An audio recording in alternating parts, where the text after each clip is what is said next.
जी, फ़राज़ भाई, अमार भाई, हम आज जो जिस फंडामेंटल प्रोजेक्ट को देखने जा रहे हैं, वो हमारे पास है एरोड्रोम फाइनेंस। ये हमारे पास डिसेंट्रलाइज़ प्रोजेक्ट है एक, और जो कॉइन बेस एक काफ़ी यूएस की बड़ी एक्सचेंज है, सेंट्रलाइज़ एक्सचेंज, जैसा कि बाइनेंस है, बायबिट है।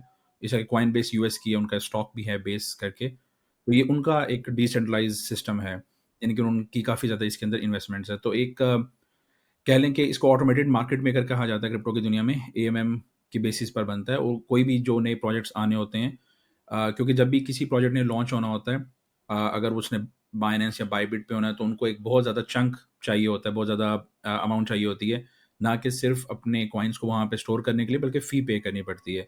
तो उसका अल्टरनेटिव ये होता है कि जो डिसेंट्रलाइज़ एक्सचेंजेस होती हैं, वहाँ पे जो छोटे प्रोजेक्ट्स होते हैं वो लॉन्च होते हैं, उतनी उनको ज़्यादा फ़ी नहीं पे करनी पड़ती। तो ये एक तरह से स्टेपिंग स्टोन होता है छोटे प्रोजेक्ट्स के लिए।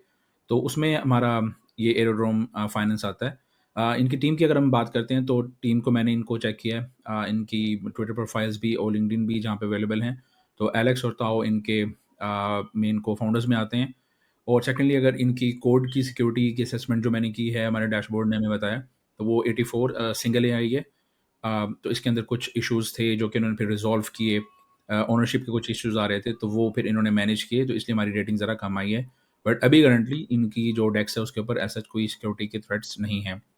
इसके अलावा जो कम्युनिटी और डेवलपमेंट की मेट्रिक्स हम देखते हैं कि इनकी गिटहब पे एक्टिविटी क्या है, तो वो थोड़ी-सी अभी कम जा रही है, जो कि इनकी होनी चाहिए, क्योंकि जो एक्सचेंज होती है, उसको कंटिन्यूअसली थोड़ा-सा अपने टेक को इम्प्रूव करना चाहिए, बट अभी वो उतनी एक्टिविटी हमें उस एंगल से नहीं दिख रही है। लेकिन अगर हम बात करें कि ट्विटर पे इनकी फॉलोइंग बढ़ रही है, और उसके अंदर काफ़ी इनका इज़ाफ़ा हो रहा है। मोर देन 100,000 इनके ट्विटर के फॉलोअर्स हैं, और ट्वीट्स भी ये कर रहे होते हैं, तो उनमें इनकी काफ़ी ज़्यादा होती है। तो उससे ये पता चलता है कि लोगों का थोड़ा-सा इंटरेस्ट है इसके अंदर। फंडिंग अगर हम इसमें देखते हैं, तो मेन जो इसमें इन्वेस्टर है, लीड इन्वेस्टर, वो बेस है, कॉइन बेस जिसे हम कहते हैं। उन्होंने ये नहीं बताया, डिस्क्लोज़ नहीं किया कि वो फंडिंग कितनी है, वो उन्होंने हाइड की हुई है। लेकिन अभी जो इसकी वैल्यूएशन है, जो फुली डाइल्यूटेड वैल्यूएशन है एफडीवी इस कंपनी की, वो $1.5 बिलियन डॉलर्स है, और करंट मार्केट कैपिटल इसका 778 मिलियन का हमारे पास चल रहा है। इम्पोर्टेंट डेक्स प्रोजेक्ट्स के लिए ये होता है कि इनकी रेवेन्यू जनरेशन कैसी चल रही है, और किन बेसिस पर ये रेवेन्यू को जनरेट कर रहे हैं, क्योंकि फिर उन्हीं बेसिस पर इनकी प्राइसेस का हम अंदाज़ा लगा सकते हैं फ्यूचर के लिए। तो रेवेन्यू जनरेशन हम अगर देखते हैं, तो एनुअलाइज़ जो इनकी फीस अभी तक चल रही है, वो $281 मिलियन डॉलर्स चल रही है। और जो इनके मेन जो पेयर्स जिसके ऊपर ट्रेड हो रहे हैं, वो मेनली जो इथेरियम की बाइंग एंड सेलिंग है, इसके अलावा बाकी भी हम देख सकते हैं, जिसके अंदर कुछ मीम कॉइन्स भी हैं, शिबा टाइप ये वो। तो इस तरह से कुछ मीम्स के भी इसके ऊपर स्वैपिंग वगैरह हो रही है, तो वहाँ से रेवेन्यू जनरेशन हमारे पास हो रही है। परफॉर्मेंस को अगर हम देखते हैं, तो 2023 में जो इन्होंने फीस जनरेट की 1 मिलियन थी, फिर 2024 में 1 मिलियन से 119 मिलियन पे चलेगी, और 2025 अभी करंटली 155 मिलियन इन्होंने रेवेन्यू जनरेट किया है फ़ी कीमत में। इंसेंटिव्स इन्होंने काफ़ी दिए अपने कॉइन होल्डर्स को ओवर द ईयर्स। पहले साल 15 मिलियन दिए, फिर 1 बिलियन दिए 2024 में, और इस साल 241 मिलियन। अर्निंग्स जो हैं, ये कंटिन्यूअसली मिस कर रहे हैं। 2023 के अंदर 14 मिलियन नेगेटिव में थे, 2024 में 908 मिलियन नेगेटिव में थे, और अभी 90 मिलियन नेगेटिव में जा रहे हैं 2025 में। लेकिन टोकन होल्डर्स इनके यानी कि कॉइन की प्राइस बढ़ रही है उससे, तो ग्रेजुअली मतलब जिसको हम आरओआई कहते हैं, वो उनकी कंप्लीट होती जा रही है। तो जो टोकन होल्डर्स, उनको फिर भी इसमें कुछ फ़ायदा हो रहा है। रिटर्न्स अगर हम देखते हैं, तो 2025 इनके लिए जो फर्स्ट क्वार्टर था, वो -66% रिटर्न्स थे, फिर Q2 में 83%, और Q4 हमारे पास अभी चल रहा है। तो एक तरह से break even sort of stage इनकी उस एंगल से चल रही है। जो सबसे अच्छा इनका फीचर है, वो पैसिव इनकम का है, और ये हम अपने स्टूडेंट्स को भी सिखाते हैं कि उन्होंने पैसिव इनकम को कैसे अवेल करना है प्रोजेक्ट से।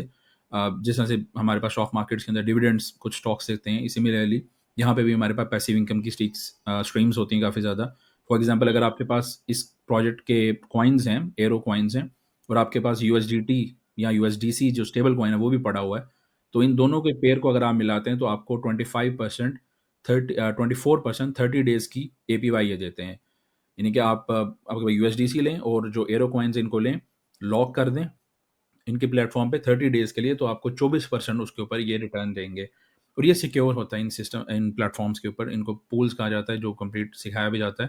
तो यहाँ पे आप देख सकते हैं काफ़ी एपीवाईज़ हैं।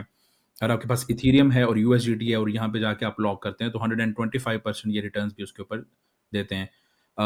तो ये यूज़ इसलिए हो रहे होते हैं, जिस तरह के इनके प्लेटफ़ॉर्म पे जाके इथेरियम की बाइंग सेलिंग होगी, तो ये जो आपने इथेरियम इनको दिए होंगे, ये वहाँ पे यूज़ हो रहे होंगे। तो ये बहुत अच्छा एक मैकेनिज़्म होता है कि अगर आपके कॉइन की कीमत नीचे जा रही है, तो आप इसे स्टेकिंग करके एक्स्ट्रा रिवॉर्ड्स उसके ऊपर अर्न कर सकते हैं। जी फराज भाई, टेक्निकली आप ज़रा हेल्प कर दें हमारी पोज़ीशंस, अगर हम देख सकते हैं इसमें कुछ? जी बिल्कुल, मेरी स्क्रीन शेयर हो रही है। जी, जी। आ रही बिल्कुल। अच्छा, 1 आवर चार्ट के ऊपर तो इस पे पहले प्रेशर था, जो ड्रॉप होता हुआ 1.12 से आया और 0.74 तक नीचे इसने अपना लो डिफाइन किया। जहाँ पे इसने लोअर लो बनाया वहाँ बुलिश डाइवर्जेंस आ गई। बुलिश डाइवर्जेंस आने के बाद ये वाला जो पॉइंट था लोअर हाई का, उसको ब्रेक करने के बाद इस टाइम इसने अपना स्टॉप लॉस को डिफ़ाइन किया हुआ है। मैं ये सजेस्ट करूँगा कि इस पे बाय स्टॉप या बाय अबव के सिनेरियो पे काम किया जाए, यानी कि जब ये लेवल ब्रेक हो तो फिर एंट्री ली जाए 0.9369 यानी कि 0.37 के करीब, 0.937 के करीब ये ब्रेक हो तो बाय करें। तो फिर एक्सपेक्ट कर सकते हैं 1.0521 को जाके हिट करें और फिर उस टाइम इसका एसएल जो है वो 0.82 का हो जाएगा। सो 1 आवर पे बुलिश डाइवर्जेंस है, हम एक बाउंस एक्सपेक्ट कर सकते हैं। ये इंपॉर्टेंट लेवल है जो बता रहा हूँ 0.937 का, ये ब्रेक करे तो फिर बाय करें।